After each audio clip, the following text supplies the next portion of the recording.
Look, we all feel stressed, right? It's just a part of being human, but it doesn't have to run your life. In this explainer, we're going to dive into some simple, really practical habits you can start building today to handle that pressure and, find a little more calm. And this quote just hits the nail on the head. Our stress response, yeah, that can feel like it just switches on by itself. But relaxation, that's a skill. It's something we can actually practice and get better at. And that is exactly what we're going to figure out how to do. But hey, before we can learn to hit the brakes, we really need to understand the machine, right?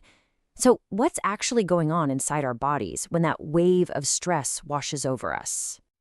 So, try thinking of your stress response not as the enemy, but more like your body's performance mode. Seriously, it's this ancient system that's designed to flood you with adrenaline and cortisol to help you react fast, whether the threat is a looming deadline or, a saber-toothed tiger back in the day.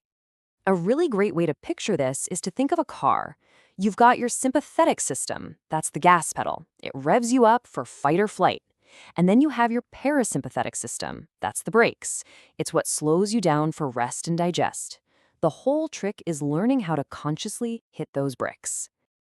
And this is absolutely crucial.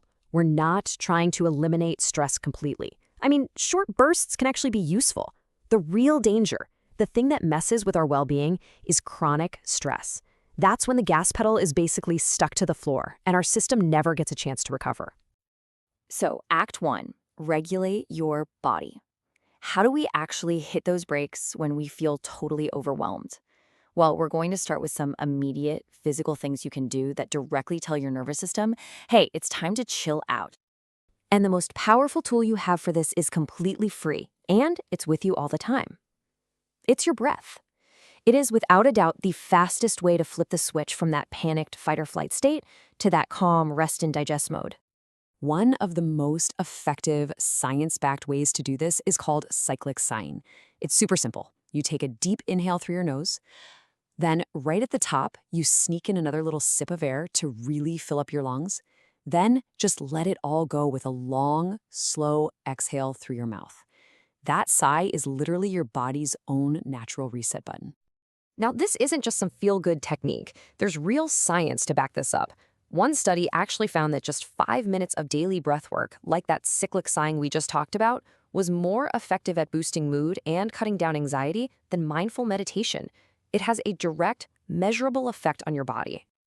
Of course, breathing isn't the only tool in the toolbox. Daily exercise is fantastic for burning off those stress hormones like adrenaline. Positive physical contact, even just a hug, releases oxytocin, which helps lower cortisol. And hey, even something as simple as a good stretch or a quick walk can signal to your body that the danger has passed. All right, Act 2, reframe your mind. So we've covered the body. Now let's move upstairs to the mind.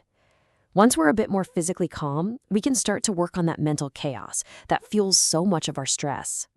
Does this feeling look a little familiar? That endless to-do list, all the worries about the future, a brain that feels like it has way too many tabs open. It's the classic recipe for feeling completely overwhelmed. The solution, and it sounds so simple it's almost deceptive, is this: stop multitasking. Our brains just aren't wired for it. When we can bring ourselves to focus on just one single thing at a time, the world suddenly becomes a whole lot more manageable. So how do we actually do that? Well, first, try simplifying your to-do list to just the absolute must-dos for today. Then, find a way to physically acknowledge when something is done.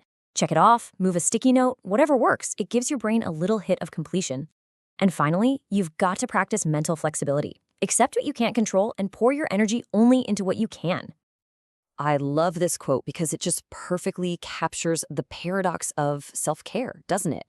It's exactly when we feel like we don't have a second to spare, to slow down, to breathe, to take a break, that we need it the most. That's when it makes the biggest difference. Okay, Act 3, reshape your environment. We've worked on regulating our body and reframing our mind. The final piece of the puzzle is to look outward and start shaping our environment to support calm instead of chaos. You know, the way you start your day really does set the tone for everything else.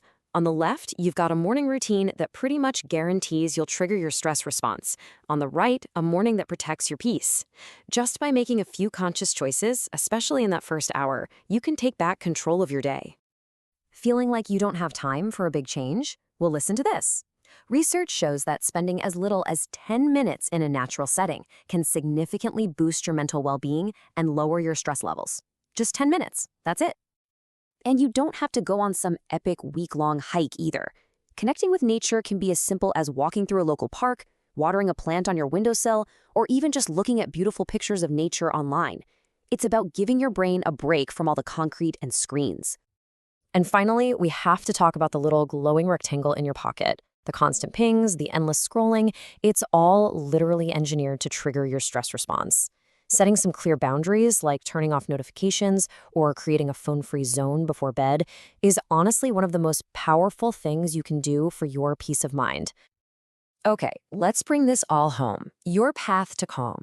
We've really just walked through a powerful framework for building resilience by tackling stress from the inside out. And this right here is the main takeaway.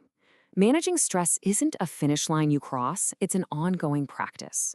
It's about treating yourself with a little patience and care, especially on the tough days, and just building those small, consistent habits. So here it is, your simple 3-step path to remember. When you feel that stress starting to build, just think inside out. First, regulate your body, use your breath. Second, reframe your mind, focus on just one thing. And third, reshape your environment with intention. Look, this isn't about completely overhauling your life by tomorrow morning. It's about taking one small, manageable step. So I'll leave you with this question. What's it going to be for you? What is the one small change you'll make today?